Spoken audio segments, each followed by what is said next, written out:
भारत सरकारच्या अर्थसंकल्प प्रक्रियेतील एक महत्त्वाची आणि पारंपरिक घटना म्हणजे हलवा समारंभ.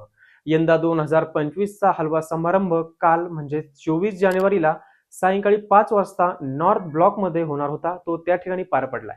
केंद्रीय अर्थमंत्री 1 फेब्रुवारी 2025 रोजी संसदेमध्ये केंद्रीय अर्थसंकल्प सादर करणार आहेत. हलवा समारंभ होणार म्हणजे काय किंवा हलवा समारंभ म्हणजे काय ते आपण पाहूया. हलवा समारंभ ही अर्थ मंत्रालयातील एक जुनी परंपरा आहे. अर्थसंकल्प तयार करणाऱ्या अंतिम टप्प्यात अर्थ मंत्रालयातील सर्व अधिकाऱ्यांना हलवा वाटून त्या प्रक्रियेला सुरुवात केली जाते व त्या पद्धतीने तिथे आनंद व्यक्त केला जातो.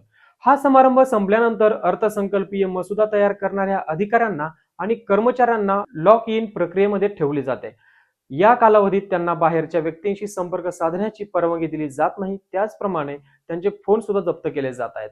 हलवा समारंभ का महत्वाचा आहे त्याचं कारण असं आहे की अर्थसंकल्पातील कोणतीही माहिती जी आहे ती संसदेमध्ये सादर होण्याआधी बाहेर लीक होऊ नये यासाठी ही प्रक्रिया केली जाते. कर्मचारी नॉर्थ ब्लॉकच्या एका खास विभागामध्ये ठेवले जात आहेत. पंतप्रधानांकडून अर्थसंकल्पात अंतिम मंजुरी मिळेपर्यंत ही प्रक्रिया सुरू राहते. नॉर्थ ब्लॉकच्या तळघरामध्ये ही छपाईची प्रक्रिया पूर्ण सुरक्षितपणे पार पाडली जाते.